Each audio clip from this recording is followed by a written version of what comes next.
Hello everyone, Eugene Chibu here, Chibu Podcast. I've got something special today. Today we'll talk about something everyone finds all over the internet. Whenever you click the internet, you type in Burkina Faso. Sorry, you don't even need to type in. You just see quite a lot of photos of the head of state of Burkina Faso, and there is something phenomenal about this.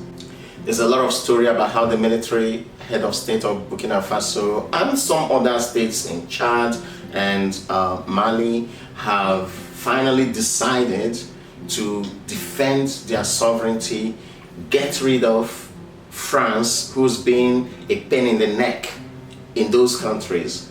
And it is phenomenal that a lot of young people in Africa rally around these leaders. Even an old man like myself rally around them from the perspective of their ability to secure their sovereignty and not have external interferences in their business. And so we are all in this together. However, there's one problem. The problem is there's too much information about these countries that we do not know what is true and what is false.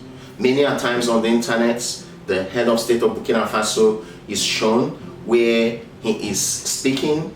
We do not hear his voice. Sometimes it's the voice of AI.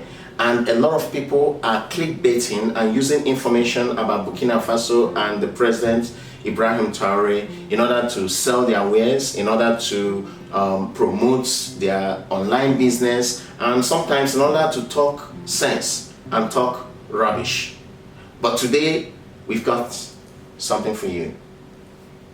I am speaking to you at the side of the NELGA Alumni Conference in Accra, Ghana, where I've had the opportunity to meet someone who is from Burkina Faso, and I've decided that we can have this discussion with her so that for my fans out there, for my subscribers, and for the general viewers out there, so that you can get a sense of what life is like in Burkina Faso. And if you have any questions, please do not forget, join the discussion.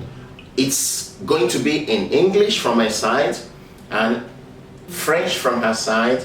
And you know what? Behind the camera, we've got someone who's gonna give us the interpretation of the French words. And of course, we expect you to look at the screen also to see some of the words in action right on the screen. So that said, I want to welcome you again to the Chibu Outbox. Join us, subscribe, press the button right down there and subscribe.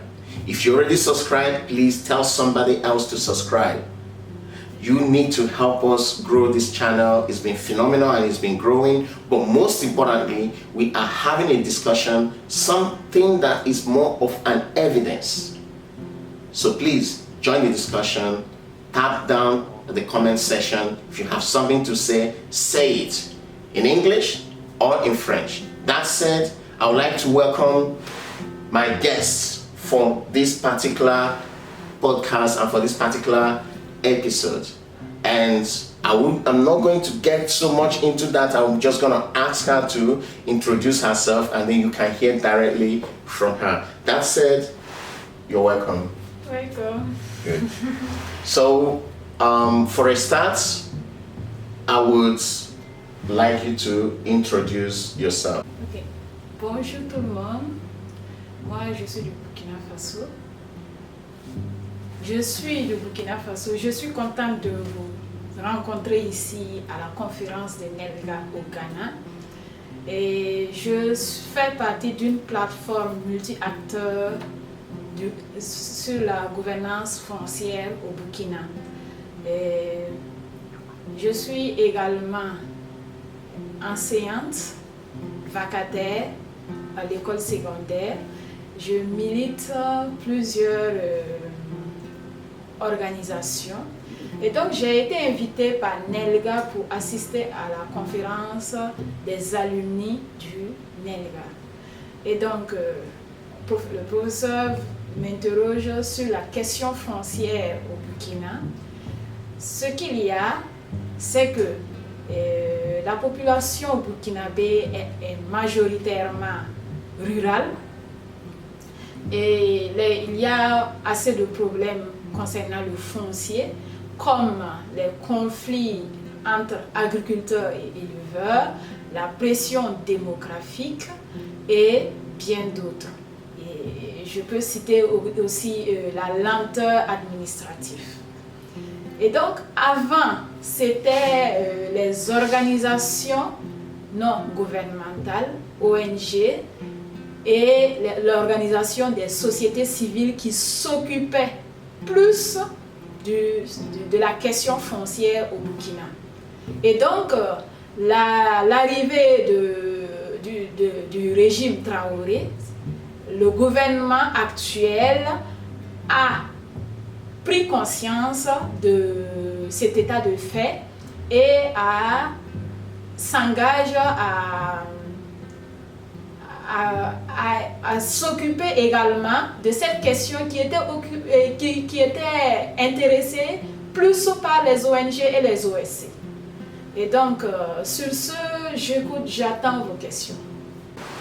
Thank you for that very important response. I can already hear from the interpreter that you have already answered my question number 1 and question number 2. But I have a question. You're welcome to Ghana, and we are meeting in Ghana.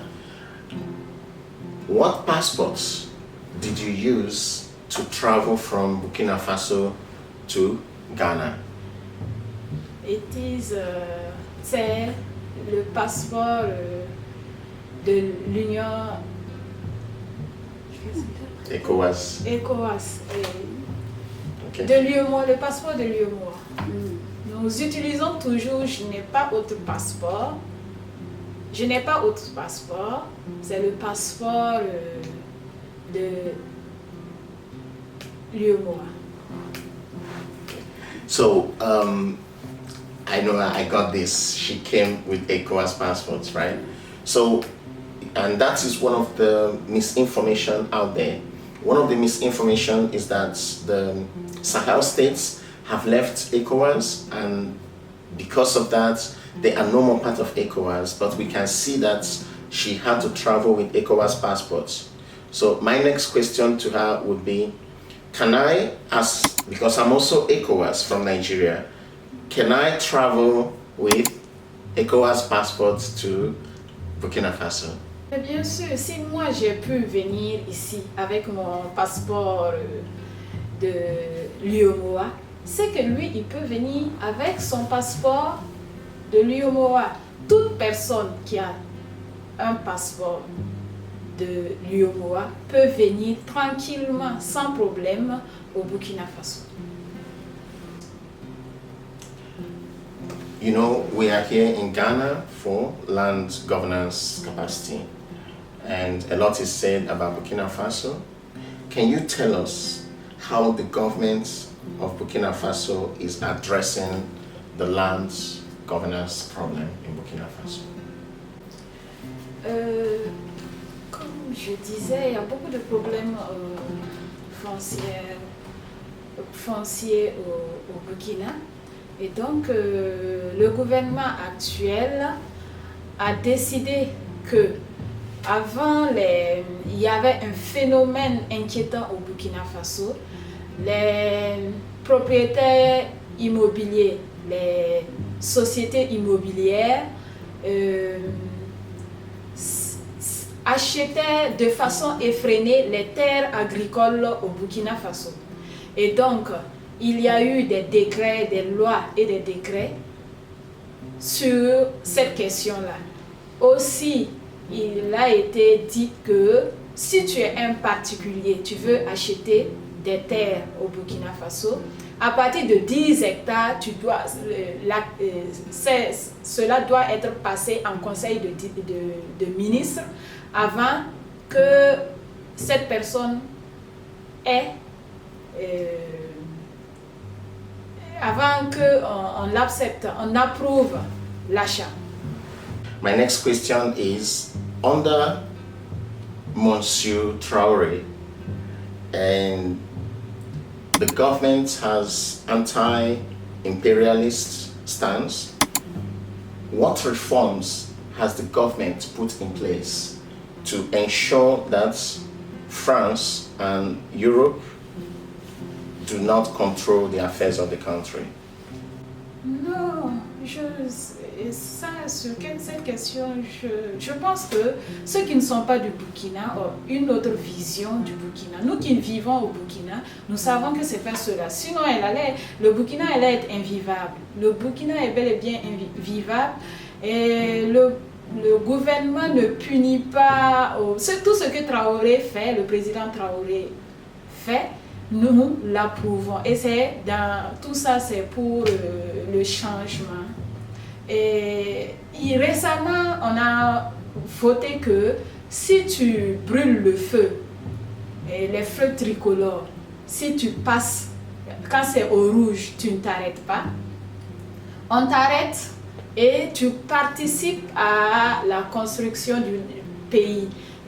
Par exemple, tu vas aller aider à fabriquer des pavés pour aider les voiries de la ville. Avant, ces voiries étaient sales, on est en train d'arranger. Donc, lorsque tu brûles le feu, on te prend pour ça. Et c'est surtout ceux qui commentent mal, qui disent pas la vérité, qui disent pas ce qui est vrai, qu'on essaie d'envoyer au front pour qu'ils voient que le gouvernement fait quelque chose, que le gouvernement lutte contre le terrorisme et les forces de défense et de sécurité ne sont pas là pour ne rien faire. Ils les amènent, ils assistent, on les protège et lorsqu'on les amène au front, ils sont protégés. Ça ne veut pas dire qu'ils prennent des armes, ils se mettent devant et puis non, ils partent en réalité ils partent en tant que spectateurs pour voir réellement ce qui se passe, parce qu'il y a des gens qui sont dans la ville aussi, qui ne savent pas, qui disent ce qu'ils veulent et lorsque c'est comme ça, on te prend, on dit ok, comme tu ne crois pas, viens, tu vas voir. Et lorsque ces gens partent, effectivement, ils reviennent, ils disent oui, c'est vrai. Et ils voient les forces de défense et de sécurité qui tombent pour leur pays, ils prennent conscience et ils savent maintenant que le régime est là pour le peuple. So thank you for everything you've been saying. I've tried not to interfere because I know that there's a language problem between yourself and mine. But I hope the audience would get something from the discussion. You know, the language problem, you all know, is our African problem. When you've been colonized, you begin to speak different languages. Yeah. So, but I want you to tell us, what is your view about the past of Burkina Faso, the present of Burkina Faso, and the future of Burkina Faso? What do you think about Burkina Faso? Sur cette question, il faut dire que le commencement, il y a eu un commencement après le départ du président Compaore, qui a fait 27 ans au pouvoir. Après lui, il y a eu d'autres présidents avant que Traoré ne vienne. Mais on a senti un réel changement à partir de l'arrivée de Traoré. Et les citoyens burkinabés aiment dire sur les réseaux sociaux que le Burkina Faso est en chantier. Effectivement, le Burkina Faso est en chantier. Depuis l'arrivée de Traoré, il y a eu des lois qui ont été votées, il y a des travaux qui sont en train d'être menés. Je vous donne des exemples. Et il a été question de faire 5000 km de route par an. Et à Ouagadougou, ces derniers temps, quand vous arrivez, ça se voit, ça s'aperçoit. Et il y a des chantiers partout, des travaux qui sont en train d'être faits. Vous allez voir qu'il y a des déviations partout parce qu'on est en train de faire des routes. Aussi, je vais ajouter quelque chose concernant toujours le foncier en lien avec l'autosuffisance alimentaire. Depuis qu'il est venu, il a incité les jeunes à s'intéresser à l'agriculture. Il a aménagé des terres pour la culture du riz, la culture du cacao, la culture du blé. On produit du blé au Burkina Faso, ainsi que d'autres. Il y a eu des cultures d'ananas et plein d'autres. Sa politique également, c'est d'atteindre l'autosuffisance alimentaire. Donc, des milliers de jeunes ont été formés pour ça. Okay, you all have heard it firsthand. She said all what she can. It's just a little bit of small time that we had at the side of NELGA Land Governance Conference in Accra that we chose to just have a little bit of a discussion so that you can hear firsthand from somebody who is a citizen of Burkina Faso. One thing that is clear is there's still a love affair between Burkina Faso and ECOWAS. They have problems, but the problems is not so bad that ECOWAS citizen cannot go to Burkina Faso or Burkina Faso cannot come to ECOWAS countries. She came to Ghana, which is an ECOWAS country, with her ECOWAS passport, and so what is important is that there is more peace in West Africa than some people are trying to make it. And also, it looks to me like the Burkina Faso people love their president, and it's their choice. And what is important is that colonialism and the intrusion into the private and sovereign lives of other people, which France has allegedly been accused of, is something the government would like to stop. So I would like to thank you all, and I'd like to say thank you for joining. I want to say something. Ou bien c'est pas bon? You can talk, go on. Okay, I want to say something. Yeah, c'est vrai qu'il y a le passeport de l'AES, mais c'est pas que moi j'ai le passeport de l'Union de l'UEMOA. Toute personne qui a un passeport de l'UEMOA ECOWAS peut venir au Burkina Faso, il n'y a pas de problème. Ce qui se dit derrière, c'est pas vrai. Nous avons un passeport AES, mais bon, je n'ai pas encore vu quelqu'un qui l'utilise. Moi, j'utilise le passeport de l'UEMOA pour le moment. Et il a été dit, tous ceux qui ont un passeport de l'UEMOA peuvent venir au Burkina Faso, il n'y a pas de problème, même si le passeport de l'AES est prêt. C'est ça. Thank you. Thank you. Yeah.